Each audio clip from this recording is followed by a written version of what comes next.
A long time ago, in a small village, there lived an old carpenter. His little house stood at the edge of the village. The mud walls were cracked in many places. Every rainy season, water leaked through the old tin roof, and the wooden doors had become so crooked that it took all his strength just to close them. He lived there with his wife and his 2 grown sons. But if you judged the old man by the condition of his house, you would never believe that he was once the most respected carpenter in the entire region.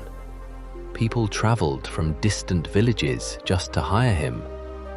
His craftsmanship was legendary. They used to say that the homes he built were not just made of wood and bricks. They were built on honesty, dedication, and trust. Whenever he built a house, he measured every piece of wood several times before cutting it. Every nail was hammered in with care. Every door was fitted so perfectly that even years later it opened and closed without making a sound. Yet one question always puzzled everyone in the village. If he builds such beautiful homes for everyone else, why does he live in such a broken one himself? No one knew the answer. The old carpenter had 2 sons. Both were young and physically strong, but neither of them liked hard work. They worked on a wealthy landowner's farm, but to be honest, they spent more time making excuses than actually working. The older son always arrived late. The younger one somehow found a reason to leave before the work was finished. Sometimes it was a headache. Sometimes he claimed he was too tired. Other days he wanted to meet friends. And often he simply said, "I don't feel like working today." Together, they barely finished half the work that an honest laborer could complete in a single morning. At first, the landowner patiently explained things to them. Then he warned them. But when nothing changed, one day he walked straight to the carpenter's house. Sitting in the courtyard, he took a deep breath and said, "My friend, I have great respect for you. But your sons don't come to work. They come to pass the time.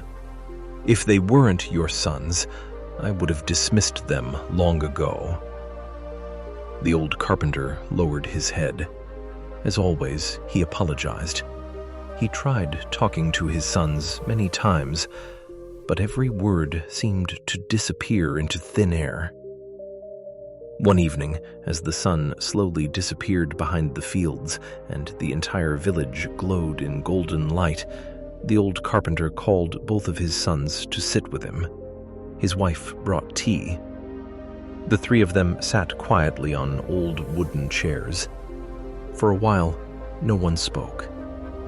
Finally, the old carpenter broke the silence.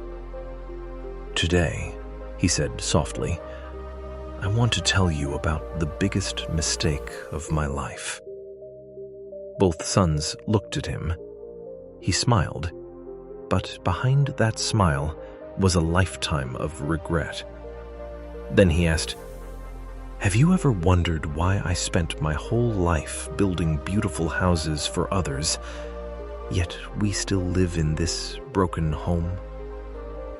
For the first time, the brothers seriously thought about that question.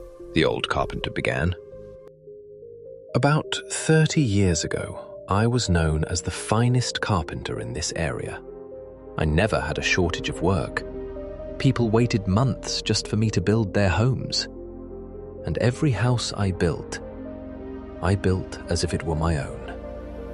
He paused for a moment. Then one day, everything changed. I had grown old. My knees hurt all the time. My eyesight wasn't what it used to be. So I told my contractor that I wanted to retire. The contractor smiled and said, "That's perfectly fine, my friend. But before you leave, build just one last house for me." I agreed, but honestly, my heart wasn't in the work anymore. I thought, It's just one last house. What difference does it make? And that was the beginning of the biggest mistake of my life. I bought cheap wood. Where strong timber was needed, I used weak material. I skipped careful measurements. I rushed through the plastering. I didn't even finish sanding the doors properly. For the first time in my career, I wasn't building with pride. I was simply trying to finish the job as quickly as possible. A few weeks later, the house was complete.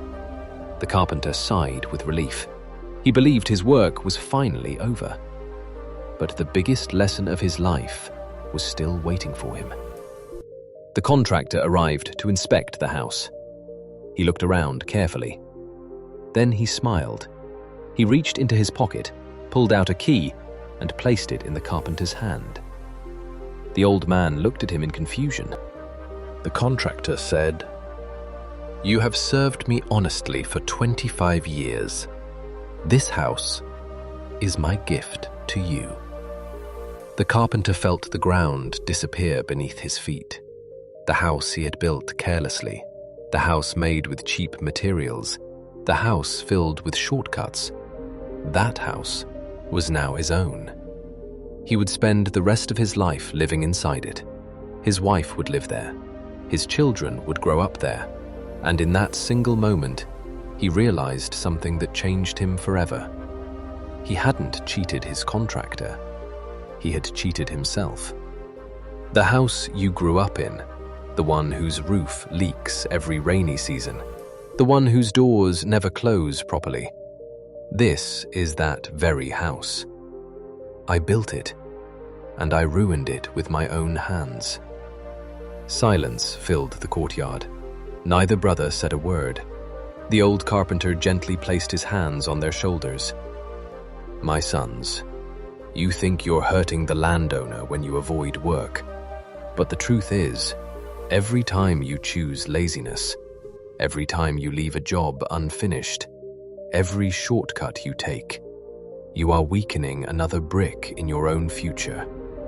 Never forget this. Every single person is building a house every day. Not with bricks, but with choices. Not with wood, but with habits. And one day, you'll have no choice but to live inside the life you've built." That night, neither brother could sleep. Their father's words echoed in their minds again and again. The next morning, before the sun had even risen, both brothers were already standing in the fields. There were no excuses, no complaints. They worked honestly from sunrise to sunset. The landowner couldn't believe his eyes. Days turned into months. Months turned into years. Soon, the same two brothers became known as the hardest working men in the village. After years of saving money, they finally rebuilt their father's old house. This time, they used strong timber, solid walls, and a roof that never leaked. The day the old carpenter walked into the new house, tears filled his eyes. He looked up at the sky and whispered, "I wish I had learned this lesson 30 years earlier. The way you do your work is the way you build your life." And that's the lesson this story leaves us with. Every single day, whether you realize it or not, you are building your future. The way you work, the way you treat people, the promises you keep, the habits you repeat, all of them become the home you will one day live in. So never treat any task as unimportant. Never believe that one shortcut won't matter, because it always does. You may not see the consequences today, but one day, you'll wake up inside the life you've built with your own choices. So build it with honesty. Build it with care, because your future is under construction right now.